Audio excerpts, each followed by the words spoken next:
All right, we are live. Welcome everybody to another episode of Sales Pipeline Radio. I'm your host, Matt Heinz. So excited to have you all here joining us. I am really excited about this episode. I'm excited about all the episodes to do, but this topic and our guest today, I'm just so excited to get into this conversation. So we'll do that real quick. For those of you that are joining us live today in the middle of your work week and work day, thank you for making this a priority. You can be part of today's show if you have a question, if you have a comment, if you have a rebuttal. Love good rebuttals and dumpster fires. Feel free to throw those into the chat or into the comments of LinkedIn. We will see those. We can address those. We can bring those up on screen as well. And thank you for engaging. If you're listening, watching, subscribing on demand, thank you so much for continuing to download and listen and watch. Every episode of Sales Pipeline Radio is available at salespipelineradio.com. Super excited to have joining us today from Gartner, Kristina LaRocca-Cerrone. Kristina, welcome. Thank you. What a warm welcome. Thanks so much for having me today. Oh my God. I seriously been looking forward to this because I geek out on something I think you geek out on as well. And so we're going to talk today about collaboration drag. And what's fascinating, so like this little backstory is we've been working with clients a lot on what we call go-to-market orchestration, just helping to sort of coordinate better how the work gets done. Mm-hmm. And like one day I get an email from Gartner saying, here's the 3 priorities for CMOs for 2024. And one of them is eliminating collaboration drag. And it was the first time I'd really seen someone name the problem and quantify the problem. So maybe start from there, like start all, the origins of this research and how and where you found this problem. Yeah. I would say this research is 18 months or 2 years or more in the making. And I remember when it started, we run a study every year, a survey every year, asking chief marketing officers and other executives what they're working on for the year ahead. What are their challenges? What are their priorities? What do they think, or is it going to get in the way of achieving those priorities? And a couple of years ago, we had started to hear from chief marketing officers primarily that they were struggling with doing more and more cross-functional work. And we brought it to a meeting. We had a multi-client meeting in DC a couple of years ago, and we opened it up to the group. And we said, is this true? How are you feeling about this? What does it look like for you? And we got this emphatic round of head nods and some collective pain in the room. So we said, okay, let's go out and take a look at what this is. So we ran a survey. We studied over 600 marketers and over 300 marketing leaders. So kind of a mix of executives and marketeers or marketing practitioners. And we interviewed a bunch of them as well. So we did surveys, we did interviews, we did qual, we did quant. We were asking people, what is cross-functional work like at your organization? Describe it to us. Tell us what it's like. And what we heard back was this thing that we've named collaboration drag, which means there are too many meetings, there are too many processes, there is too much feedback, there are too many stakeholders, and it takes too long to get their buy-in, and it's unclear how decisions should be made or where decision accountability lies. And something like 84% of the enterprises that we surveyed and interviewed said that they had high rates of collaboration drag. So it was, nigh universal. People just saying like, this sucks in our organization. These things are really hard. Yeah, it's and we were joking before we got started, like when you sort of describe the problem and where that comes from, so many people are like, oh my gosh, I feel that. And oh my gosh, I assumed it was just here. And I think, what I've noticed is that the companies doing go-to-market the best sometimes experience this the worst because go-to-market motions today are complex. You got long buying cycles, you got bigger buying committees. There's more coordinated efforts across marketing channels that needs to happen, let alone coordinating efforts across go-to-market teams. So if you're still flinging out emails and just doing random acts of marketing, you may not feel this as well. But if you're trying to do modern go-to-market sales and marketing right, I think you're more likely to have this problem. Have you found that as well? Yeah. So we've certainly heard marketing and sales and all kinds of other executives saying, I really thought it was just me. It's almost a relief to hear that this happens to everybody. I had one chief marketing officer tell me that she thinks her team has meetings FOMO, like far from trying to drive more, far from trying to encourage people to collaborate. She was like, I wish they would collaborate less. Like everybody just wants to be so involved. And it comes from this great place of really what you described. We understand that buying journeys are complex and go-to-market motions are complex. And in a lot of organizations, a lot of commercial organizations, I think have really bought into the idea that in order to go to market successfully, we need great internal alignment. We need marketing and sales and maybe service to be working in lockstep. So we want to have a revenue council, a lead council. We want to do better ABM. And we understand that all of those things require partnership. But I guess what we found, and I think to your earlier point too, maybe before we jumped on this call together, we were talking about organizations buying a tool like an Asana and say, well, that'll fix it. Like we've got it.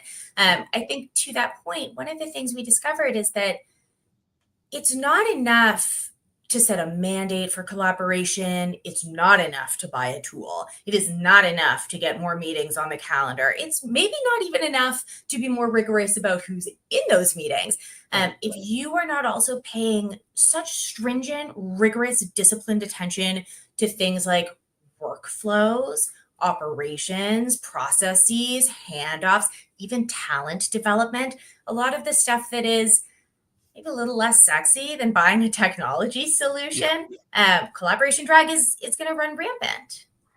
It is. Oh, man. Just talking today on Sales Pipeline Radio with Kristina LaRocca-Cerrone. She's a senior director at Gartner and authored research that Weisler first saw about a year ago around collaboration drag. You know, you mentioned this concept of meeting FOMO, which I think is super interesting.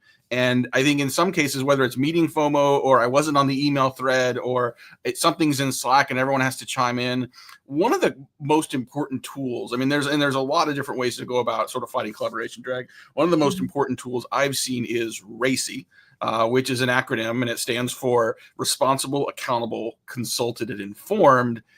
And it's a really powerful way of sort of designating who needs to chime in on what and who needs to be involved where, so that across a complex project, the right people are in the room on the thread at the right time. Can you talk a little bit about sort of your experience with, you know, RACI, DACI? I know there's lots of different formats around that, but like why that's so valuable? Yeah, RACIs and DACIs. So DACIs, for those who might be unfamiliar, because I feel it's a bit of a newer acronym, it's a decision-making chart. So who is the decider and who is accountable and contributing and informed. Those kinds of charts are terrific. They're terrific tools for combating collaboration drag because they help to define handoffs and they help tell people when they need to lean in and when they need to lean back. I have seen marketing teams use these and sales teams use these really effectively in partnerships with one another across, for example, a go-to-market process to be able to identify the places where the marketing team is going to take more responsibility and then also identify the places where that marketing team is going to step back and hand some of those activities off to sales and let sales lean in. I've also seen things like RACIs and DACIs work really well for orchestrating, global to regional handoffs. So what kinds of things do we want a global team to take responsibility for? And where do we want the regional team to be able to have autonomy and agency and be able to leverage their expertise? And I think for me, the pivot point there, the thing that makes it work is that it is as much about telling a team when to take their hands off the wheel and step back as it is about telling a team when they need to step forward, because in a meetings kind of FOMO environment, the problem that you have is maybe that some of those people should have been in the meeting, in the first meeting, in the second meeting, but not the 49th meeting. There was a point at which it was time for them to go on to the other work that they had to do. And nobody was able to define when that point was. And so those meetings and those processes just become really bloated. Yeah, I think for people that are addressing collaboration drag in the organization, I hear them talk about just, agility, productivity, speed to market on programs. Like it's hard enough to get campaigns out that we planned on doing, and then someone has some idea for something new, and sort of pivoting to that becomes really hard. When we published earlier this year our CMO's Guide to Marketing Orchestration, we also talked about two other things in your report, revenue loss and key employee churn that very much happen as a part of this as well. Can you talk about what you saw there? Yeah. So as I said, 84% of organizations are experiencing high rates of collaboration drag. So that sense that there's too many meetings, there's too many processes, there's too many stakeholders. When organizations experience high rates of collaboration drag, those organizations are 37% less likely to achieve their revenue and profit objectives, which is huge. 37% less likely to achieve those objectives. And their teams are 15 times more likely to burn out, and they're 9 times more likely to report that they intend to leave their job. So it's damaging at all levels of the organization. And I think a good reminder to us at an executive level that even though executives often recognize the pain of cross functional collaboration and complex cross functional work, the executives are not necessarily the ones in those working groups actually executing on those processes, right? And so it's the people who are kind of in the trenches doing the work that are really affected and ground down by all those kinds of dysfunctional group working behaviors that lead to too many meetings and too many processes. And so you're not only going to be less likely to achieve your revenue and profit objectives, you're also going to see probably some of your best people leave you. Mm-hmm. When I'm curious, as for those listening and sort of nodding their head vociferously around this, how do we help them take action on it? If I'm a CMO, like how should I address this? I know larger organizations tend to have a PMO office as well that sort of has their fingers in this. So where do you see companies start, and who's championing this to really reduce or eliminate that collaboration drag? I love that. So races and daisies will help. Defining more defined roles and responsibilities in a project workflow and defining those handoffs, that's huge. We did find that, like, when it comes to reducing collaboration drag, reducing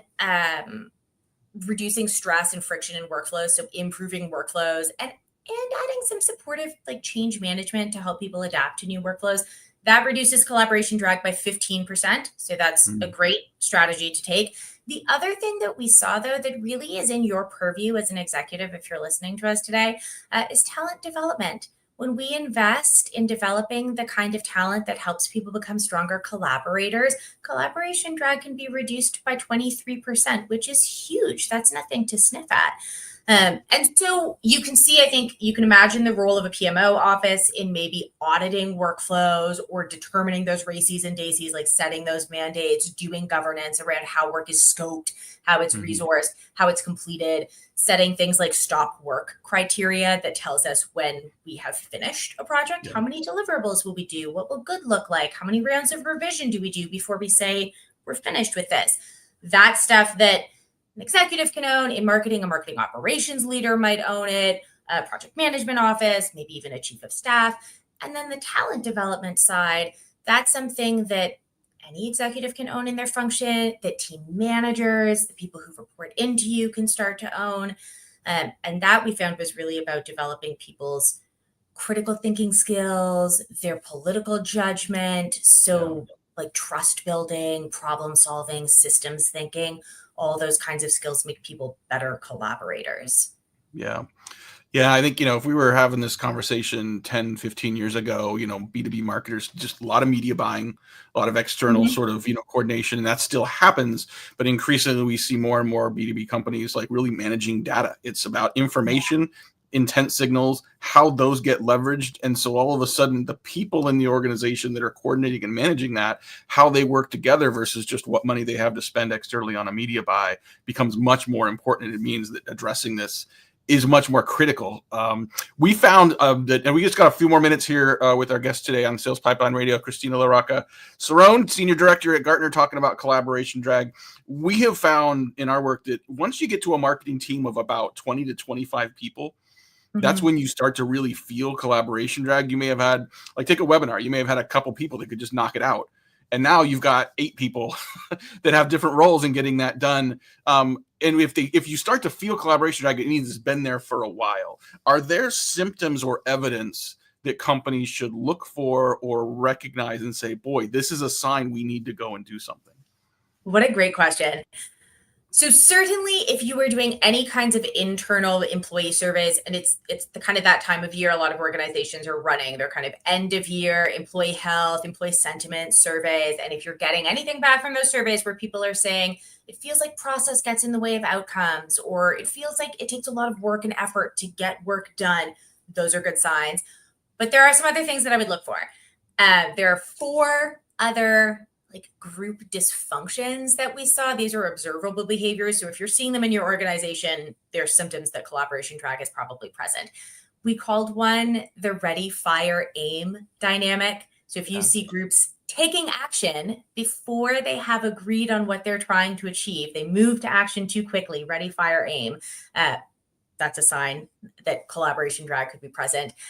If you see control freaks in your organization, and sometimes that might be you, if it's a senior stakeholder who is a bottleneck for decisions, all decisions have to go through just one person and it slows progress down, that creates collaboration drag. You might also see naysayers. Those are the folks in the room who chime in with criticisms or complaints and they cause unnecessary delays.